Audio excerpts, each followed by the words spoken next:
అవన్నీ కాదు, ముందు ఓన్లీ దేవాలయం గురించి మాట్లాడు. అవునాయా? కాదు కాదు, ఏ గుడి అది? ఏ దేవుడు గుడి కట్టించింది? ఏ దేవుడు ఉన్నాడో మనకు తెలీదు. ఎన్నో దుర్మార్గంగా నాశనం కాకుండా కాపాడిన వాళ్ళ మిగతం మనం చేసేది ఏం లేదు. వచ్చి అయ్యా దేవునికి లక్ష్మీ నరసింహస్వామికి దండం పెట్టుడే, మనం చేసేది ఏ కష్టం లేదు. కాబట్టి హైందవులంతా తరలి రండి, ఇక్కడికొచ్చి లక్ష్మీ నరసింహస్వామి దర్శనం చేసుకోండి. చూడండి ఇంత చక్కటి కొండ ప్రాంతంలో.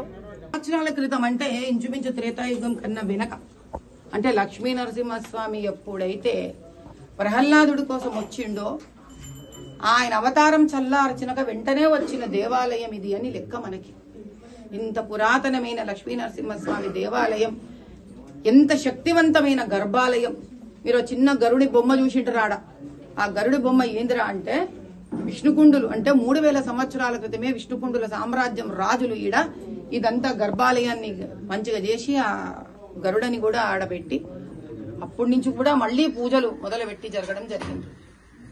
కానీ ఈ ఒండ్రుగొండ మీద ఏదైతే సూర్యాపేటలో ఇది ఉందో ఈడ దుర్మార్గంగా దౌర్జన్యంగా ఎంతో మంది మొఘలులు నిజాం కింద ఉన్న రాజులు దీన్ని ధ్వంసం చేసే ప్రయత్నాలు చేయడం, 70 ఏళ్ల సంధి ఇక్కడ మహారాజులు పెట్టిన నిధి, భగవంతుడు పెట్టిన నిధులున్నాయని దీన్ని తవ్వకాలు చేయడం, ఇవన్నీ జరుగుతుంటే సూర్యాపేటలోని ఎంతో మంది హిందూ ప్రజలు, కుటుంబాలు, మహానుభావులు దీనికొచ్చి గత 15-20 సంవత్సరాల నుంచి వాళ్ళ ప్రాణాన్ని దారపోసి దీన్ని కాపాడుకుంటూ వస్తున్నారు.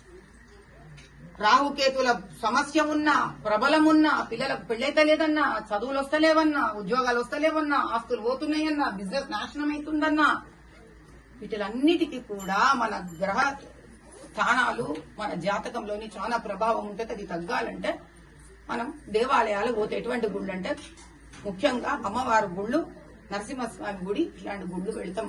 అటువంటి క్షేత్రంలో చాలా శక్తివంతమైన ఒక గుహలో చేయబడ్డ నరసింహస్వామి గుడి ఇది. కృతయుగం నాటి గుడి అంటే ఏంది? ఇప్పుడు కలియుగంలో ఉన్నాం, దీనికన్నా ముందు ద్వాపర యుగం కృష్ణుడిది, దానికన్నా ముందు త్రేతాయుగం రామచంద్రుడిది, దానికన్నా ముందు కృతయుగం అంటే లక్ష్మీ నరసింహస్వామి అవతారం ఎత్తిన యుగం అది. అప్పటికించి ఉంది ఈ గుడి. ఇప్పుడు దీన్ని ఇక్కడ స్థానికులతో పాటి వానర సేన వాళ్ళు కూడా సనాతన హిందూ ధర్మంలో దేవాలయాలను కాపాడాలని చెప్పి వాళ్ళ ప్రాణానికి కూడా లెక్క చెయ్యకుండా వీళ్ళు, మీకు తెలుసు పంచలింగాల దేవాలయాలు కూడా వాళ్ళతో కలిసి పోరాడే అదృష్టం నాకు కలిగింది.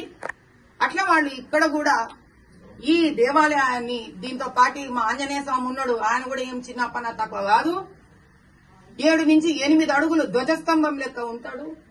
మన దుర్భాగ్యం అంటే మన జీవితంలో దుర్గా అంటే అమ్మవారి గుళ్ళు, సుబ్రహ్మణ్య స్వామి గుళ్ళు, ఆంజనేయ స్వామి గుళ్ళు, ఇట్లా ఉగ్రరూపం దాల్చిన లక్ష్మీ నరసింహస్వామి గుళ్ళని క్షేత్రాలు కనుక మనం దర్శనం చేసుకోవడం అయితే అటు రాహుగ్రహము కేతుగ్రహం కొంతకాడికి చల్లబడతాయి అనేది ఒక పెద్దలు చెప్పిన శాస్త్రం, జ్యోతిష శాస్త్రం. ఇట్లా గనక మనం ఇటువంటి శక్తి దేవాలయాలు అంటే కృతయుగం నుంచి ఈయనకు పూజలు జరుగుతూ వస్తున్నాయి అంటే ఆ గర్భాలయంలో ఎంత శక్తి ఉందో చూసుకోండి. ఆయన ఎప్పుడు గుహలలోనే ఉంటాడు, దానికి తార్కాణమే గుహ.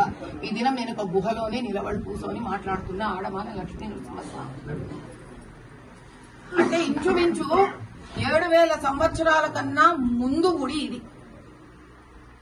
ఆ తర్వాత ఒక 3000 సంవత్సరాలు అంటే 2050 నుంచి 3000 సంవత్సరాల మధ్యలో విష్ణుకుండులు అనే రాజులు, అరే నరసింహస్వామి ఇంత శక్తివంతం ఉండీడా అని చెప్పి ఆయనకి ఈ సింహద్వారం ఒకటి తయారు చేసి ఆయన గరుత్మంతుణ్ణి చెక్కడం జరిగింది. అంటే ఈ లెక్క ప్రకారం కూడా ఆర్కియాలజీ డిపార్ట్మెంట్ వాళ్ళు చూసి, అయ్యా ఇది 6500 సంవత్సరాల క్రితము విష్ణుకుండులు ఈడ వచ్చిండ్రు, ఇక్కడ లిపి ఉంది, చెక్కడాలు ఉన్నాయి.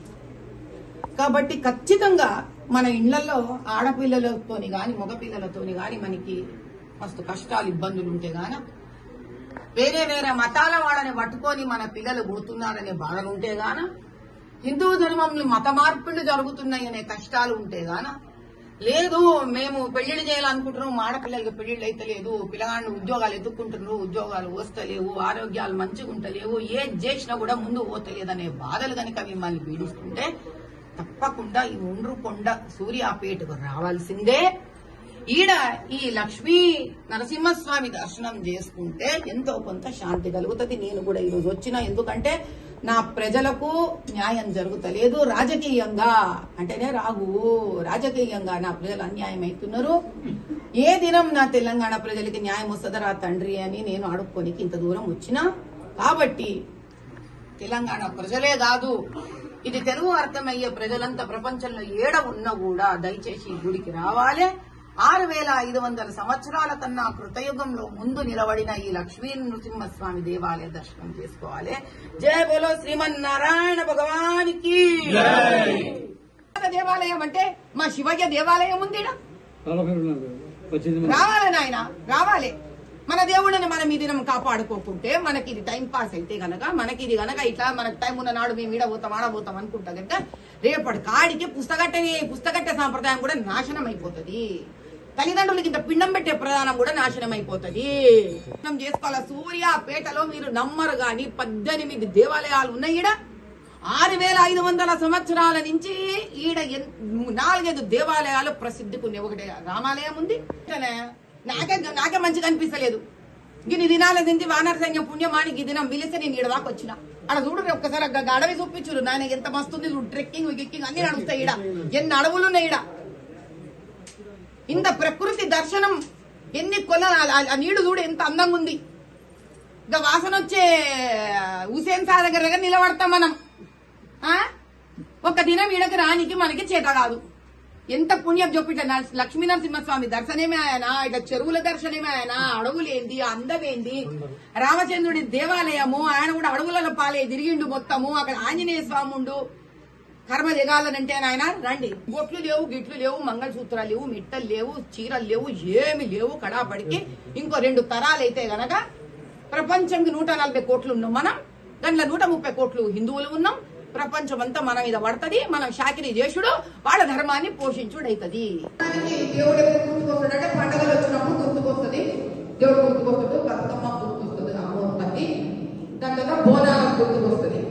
లేదా ఒక మండపం పెట్టి మనం మంచిగా జోరుగా ఎంత కవర్ ఉంది, ఎంత పెద్ద మండపం పెడతాం, వినాయకుడికి ఎంత పెద్ద విగ్రహం పెడతాం, ఎంత వెరైటీగా పెడతాం ఈసారి వినాయకుడిని అని మన గొప్పతనం తెలుసుకోవాలంటే ఒక్క వీధిలో ఒక్క కాలనీలో ఓ 10 వినాయకుడు పెడతాడు. ప్రతి ఒక్కరు పోటీ కూడా పెడతాడు వినాయకుడు. అంటే వినాయకుడు కడాపడికి అయిపోయిందంటే వినాయకుడు కూడా పాపం.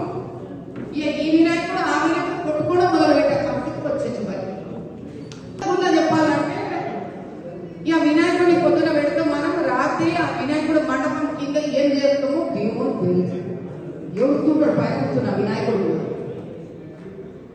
ఈ రోజు ఒక 8 మంది వానర సేన వాడు మాత్రమే పోరాడే పరిస్థితి ఎందుకు వచ్చిందిరా అంటే సైన్యాధ్యక్షుడు జరుగుతున్నది కానీ సైన్యం ఎడబోయింది. యావత్ తెలంగాణ హిందూ సైన్యం ఏడబోయింది. ఈ దినము సూర్యాపేటలో నీకు కనీసము 14 లక్షల మంది జనాభా ఉన్నారు సూర్యాపేటలో. అంటే 14 లక్షల మంది జనాభాలో 50% 7 లక్షలు.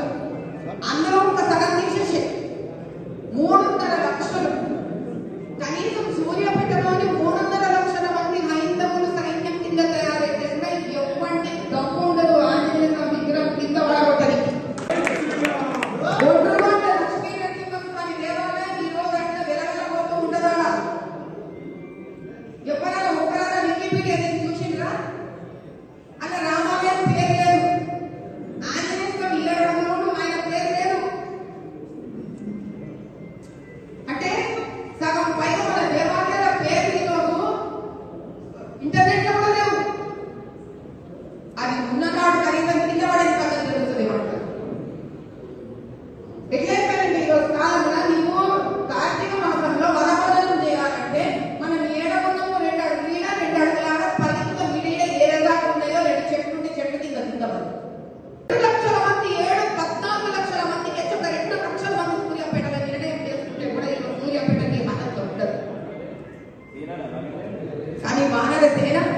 తెలంగాణ